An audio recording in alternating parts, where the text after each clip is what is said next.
Hey anglers, the Fisherman Surf and Inshore Fishing Show is Wednesday, September 12th at the Huntington Hilton. See seminars by the region's best surf and inshore experts. First 500 through the doors receive a goodie bag worth more than the price of admission. Check out the free workshops and see more than 75 vendors with the latest fishing gear. Don't miss this opportunity to get ready for the fall run. Visit thefisherman.com for more information.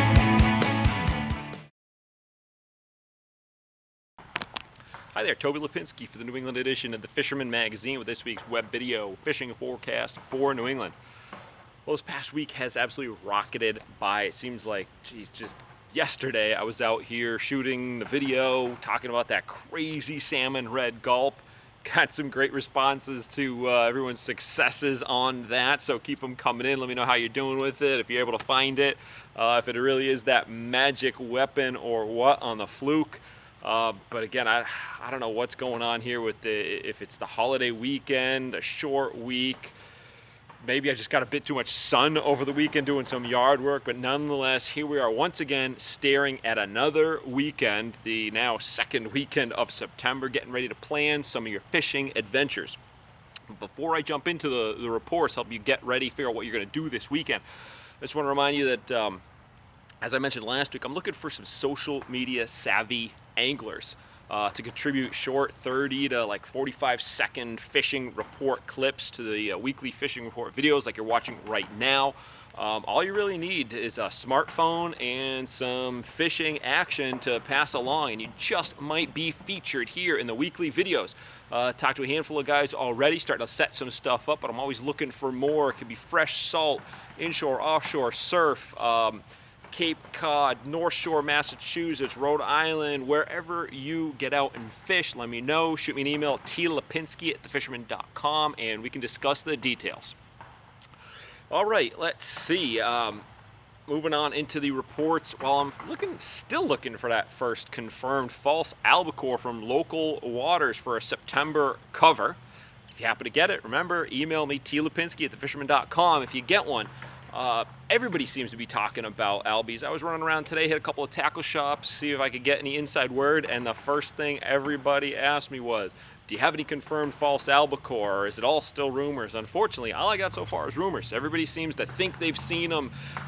They were here, they were there, they weren't hitting, but everybody's getting bonito nonetheless, which is really good. Those bonitas seem to be all over the waters, from up on Cape Cod to Watch Hill. They haven't quite moved into Long Island Sound just yet, but we are still waiting.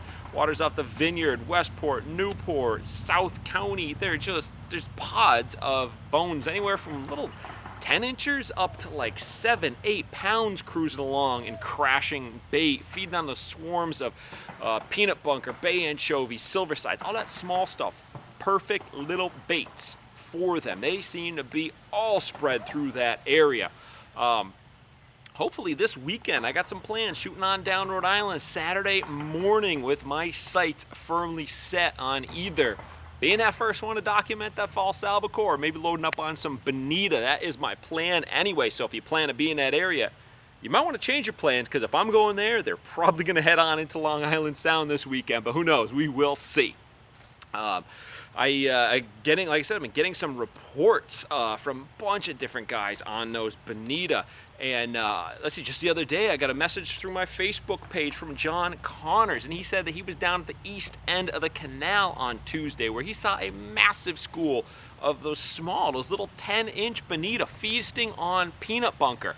We had a couple messages back and forth, and after we last spoke, he said he was heading on back down to see if they were still there Wednesday midday. And actually, just before I shot this video, I got a message back from him saying they seem to have moved off. So not sure where they are now, but that's pretty cool that they're in the canal. So keep those small tins, the soft plastics, what have you, ready. And again, if you catch any, shoot me an email.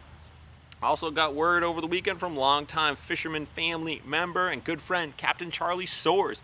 Sent me a note saying that he found a load of small bluefish and a bunch of bonito fishing off the Newport area over the weekend, and he topped off the catch with some nice black sea bass. That's a great little mixed bag for the fall.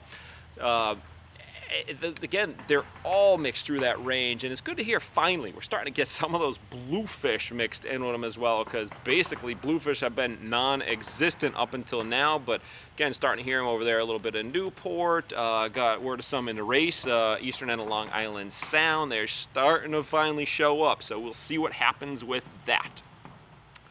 Let's see, moving along. Following last week's cool video, the shark video that I got, the Thresher shark launching middle of the battle. My buddy Captain Mike Roy, Reelcast Charters, sent me a video over the weekend, sent me a quick little text. He was fishing in Long Island Sound, had a couple of guys out on a charter. One of his clients hooked into something rather large and unexpected. He was throwing live eel on I think it was a 5,000 Shimano Saragossa on a 7-foot spinning rod, and he hooked into what they estimate was about a 6-foot-long brown shark. The boat towed them from where they hooked it to quite a distance down the shoreline before they finally got it boat side, and then it took off once again before eventually cutting the leader. Mike said they hooked into another large fish later in the night that broke them off rather quickly, so there might have been a small pot of browns or some sort hanging in one of his striper hunts. All right, that was really cool.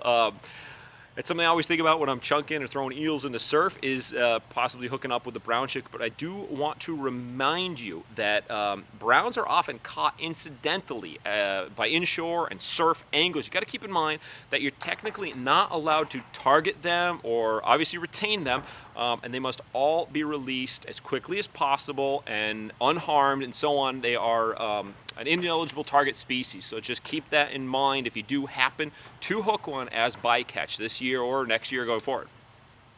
And then last but not least, now that we're into September, unfortunately, depending how you look at it, it's worth noting that several bag limits have changed on popular local species in Rhode Island, Connecticut, and New York waters. Now, hang on a second before anyone jumps on me for mentioning New York info and a New England report, as you've done before. Anyone who fishes in southern New England, sailing out of Connecticut, sailing out of Rhode Island, even at times sailing out of Massachusetts, should already know we regularly cross over state lines while out on an average day of fishing. And some spots it's even possible to pass through 3 different states on the same drift. And you must, whatever the most restrictive bag limits are, that's what you have to abide by. If you're going back home and it's only a 3 fish, but you caught them in a 5 fish, you're restricted by that 3 fish. You got to keep that in mind. So again, looking forward, what has changed now as of September 1st? Let's see, on aboard for-hire boats only, porgy bag limit increased to 45 fish per angler in all 3 states, Connecticut, Rhode Island, and New York. Again, this is only for for-hires. If you're on a private boat, it's still I believe it's 30 fish per angler. Size limit does not change, again, just on the for-hires. And that runs until October 31st. And then anglers aboard non-for-hire private boats. Got to keep that in mind, though. It's still the 30 fish. Let's see, on black sea bass, bag limit increased to 7 fish per angler in Rhode Island for all anglers. That's private and for-hire. Increase to 7 fish an angler for-hire only in Connecticut. Private anglers still have the bag limit of 5 fish. And New York increased to 7 fish an angler in both private and for-hire boats. Now, these regulations on a black sea bass remain in place until December 31st when the season closes. As always, though, this is just an update. Be sure to consult your local fisheries managers for up-to-the-minute changes that might be posted or enacted, as those can change at any time throughout the season. All right, as always, I am Toby Lapinski for the New England edition of the Fisherman Magazine, wishing you tight lines if you head out onto the water this weekend. Win the incredible Steigercraft, Evinrude, Lowrance Grand Prize Boat Package, and more in the Fisherman's 2018 Dream Boat Fishing Challenge. Get the details at thefisherman.com.